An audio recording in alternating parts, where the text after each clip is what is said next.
Ashok India channel में आपका स्वागत है। अभी आपके सामने इतिहास के गाढ़े अभ्यासक अशोक तपासे सर आपके सामने खड़े हैं, तो उनको मैं विनती करूंगा कि सम्राट अशोक के शिलालेख के ऊपर जो 35 शिलालेख हैं उनके ऊपर कुछ प्रकाश डालेंगे। नमो बुद्धाय, जय भीम। सम्राट अशोक ने पूरे जम्बूद्वीप में, उनके राज्य का नाम जम्बूद्वीप था, पूरे जम्बूद्वीप में जो जगह जगह पर शिलालेख लिखे हैं उसमें से आज की तारीख में 35 शिलालेख उपलब्ध है।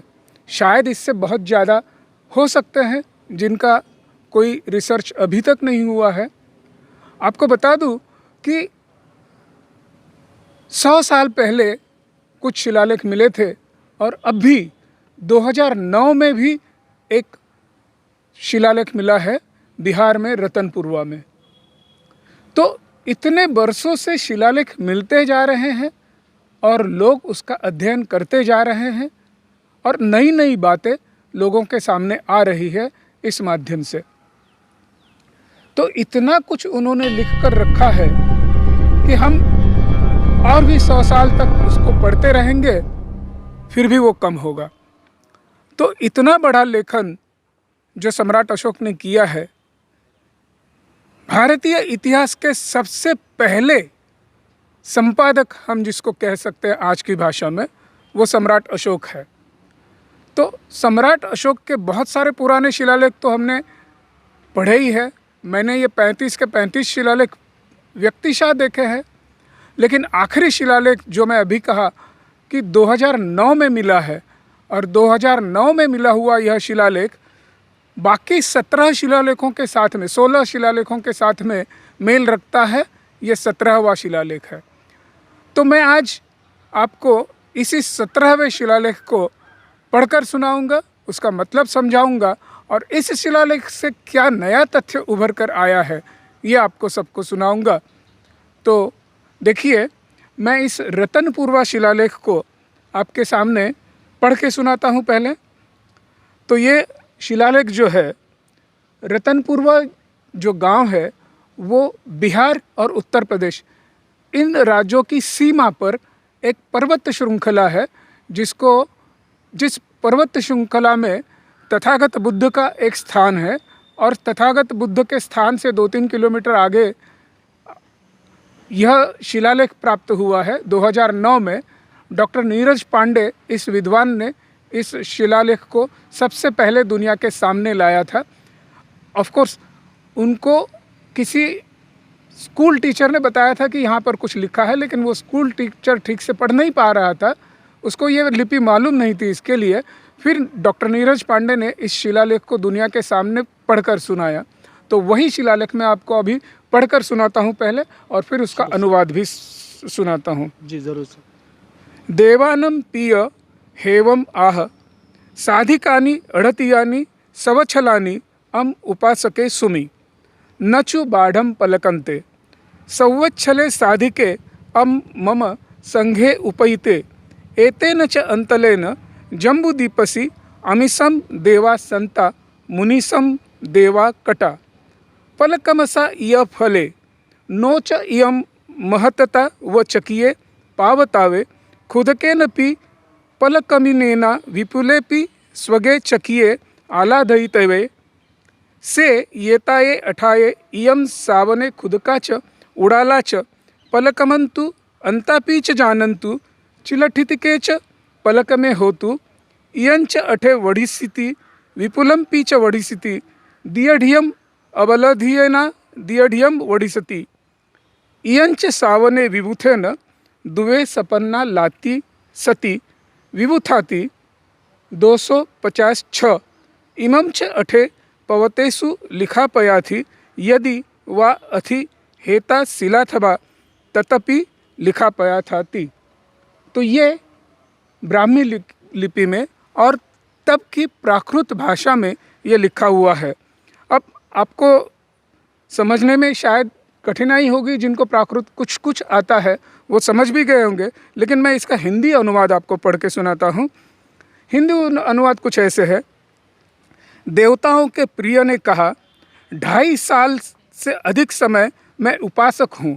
लेकिन विकास में कोई वृद्धि नहीं हुई है। अब संघ के साथ 1 साल से अधिक समय से हूँ। इस काल में जम्बूद्वीप में देवता और मनुष्यों का मिलाप नहीं होता था। देवताओं का और मनुष्यों का मिलन अभी हो रहा है। यह पराक्रम की महिमा है, पराक्रम का फल है। यह न केवल महान लोगों के लिए बल्कि आम लोग भी, बड़े लोग भी ऐसे परिश्रम करने की घोषणा की गई है। सीमा पर बसे लोगों को भी यह जान लेना चाहिए, ऐसा पराक्रम चिरकाल होता रहेगा। यहाँ पर पराक्रम का मतलब है परिश्रम।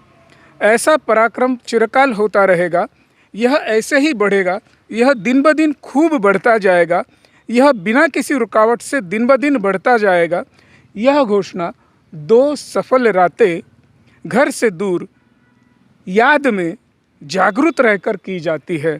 256 समय दूर रहकर यह लेखन पत्थर की चट्टानों पर या जिस स्थान पर स्तंभ हो उस स्तंभ पर लिखा जाना चाहिए। अब मैंने जब प्राकृत पढ़ रहा था तब मैंने पढ़ा था 256। ये 3 अंक वहाँ पर लिखे हुए हैं, 256। इनका कुल जो अर्थ है वो है 256। तो यहाँ सम्राट ये कहते हैं कि 256 बाद मैं ये घोषणा करता हूँ। अब 256 बाद मतलब किस रेफरेंस से, किस बात से वो 256 बाद की बात कर रहे हैं? तो ये है तथागत बुद्ध का महापरिनिर्वाण। वो कहना चाहते हैं कि ये अभिलेख जो मैं अभी लिख रहा हूँ या मैंने लिखने के लिए अपने लोगों को कहा है, यह अभिलेख मैं सम्राट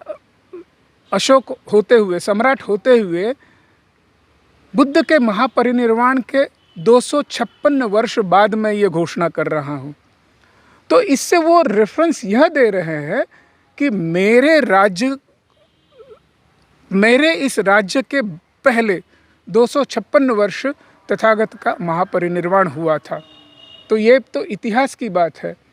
अगर हम इस राज्य का, सम्राट अशोक के राज्य का कालावधि निश्चित कर ले तो उसके पहले 256 यह तथागत बुद्ध का महापरिनिर्वाण का वर्ष बिल्कुल ही किसी संदेह के बिना हम लिख सकेंगे, बता सकेंगे दुनिया को। यह एक बहुत ही महत्वपूर्ण ऐतिहासिक ऐसा लेखन यहाँ पर हुआ है। और इस लेखन का आज तक जितने भी लोग अर्थ बता रहे थे उसमें दुवे सपन्ना लाती सता इस वाक्य का ऐसा गलत अर्थ बताया गया था कि 200 रातें सम्राट अशोक किसी सफ़र पर थे। तो क्या ये था सफ़र? तो कहते हैं कि वो धम्म यात्रा पर थे। 256 दिनों को हम अगर गिन ले तो वो होते हैं 8.5 महीने। एक चक्रवर्ती सम्राट 8.5 महीनों तक अपने राजकाज को छोड़कर धम्म यात्रा पर तो नहीं जाएगा। अगर जाएगा भी तो इतने दिनों तक नहीं जाएगा। वो कई धम्म यात्रा कर सकते हैं, वो तो सम्राट थे, वो चाहे जितने यात्रा कर सकते हैं। लेकिन लगातार 256 दिनों की यात्रा यह कुछ दिल को नहीं लगती है कि ये कुछ सही बात है। तो ये 256 शब्द का अर्थ जो आज तक के विद्वानों ने निकाला था, इसमें मुझे गलत लग रहा है। इसी के ऊपर मैंने ये संशोधन किया और आज मैं निश्चित रूप से ये कहता हूँ कि 256 वर्ष तथागत के महापरिनिर्वाण के बाद हुए हैं। और इसको मैंने ऐसे ही नहीं कहा है, इसके लिए और एक प्रमाण ऐसा है। ये जो रतनपुर शिलालेख है, वहीं से केवल 20 किलोमीटर की दूरी पर हरौरा नाम का एक गांव है, वहाँ पर भी एक शिलालेख मिला है जिसके जो अभी काफ़ी क्षतिग्रस्त है, लेकिन उसका जो अंतिम लाइनें हैं, अंतिम जो वाक्य है, वो आज भी सुस्थिति में है। तो यहाँ पर जो 256 दूर रहकर ऐसे जो शब्द है उसकी जगह पर कुछ अलग शब्द अहरौरा के शिलालेख में है। तो वो ऐसे है, इयंच सावणे विभूथेन दुवे सपन्ना लाती सती अम्मंच बुधस सलीले आलोढ़े। अब 256 की जगह कर अगर सम्राट कहते हैं अम्मंच बुधस सलीले आलोढ़े, अम्मंच का मतलब हमारे, तथागत को सम्राट अशोक हमारे कहते हैं, हमारे बुद्ध कहते हैं। अम्मंच बुधस सलीले, सलीले मतलब शरीर, आलोधे मतलब आरोहण। बुद्ध का आरोहण जब हुआ था उसके उपलक्ष्य में, उसकी स्मृति में मैं यह शिलालेख लिखता हूँ।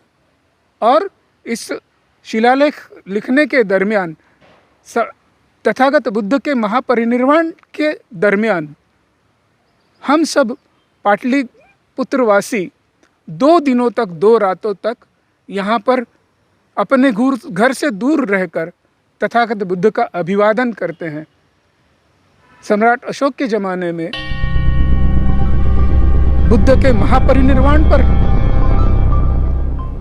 कोई ऐसी घोषणा करे कि 2 दिनों तक, 2 रात और दिन बुद्ध को अभिवादन करते हुए हमें यहाँ घर से दूर रहना है, तो यह जो उनका संदेश है, मुझे लगता है कि आज भी हर एक बौद्ध को इस संदेश के ऊपर अपना अमल करना है। 2 दिन 2 रात तक बुद्ध के महापरिनिर्वाण के समय में, जब हम बुद्ध का महापरिनिर्वाण मनाते हैं, उस समय में घर से दूर 2 दिन 2 रात तक रहकर बुद्ध का अभिवादन करना है, बुद्ध की स्मृति को जगाना है।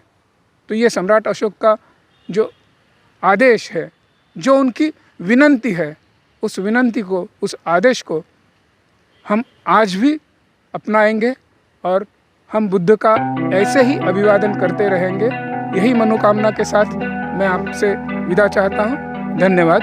नमो बुद्धाय। बहुत बहुत शुक्रिया सर, बहुत अच्छी तरीके से आपने बयान किया हुआ है। थैंक यू सो मच, बहुत बहुत शुक्रिया।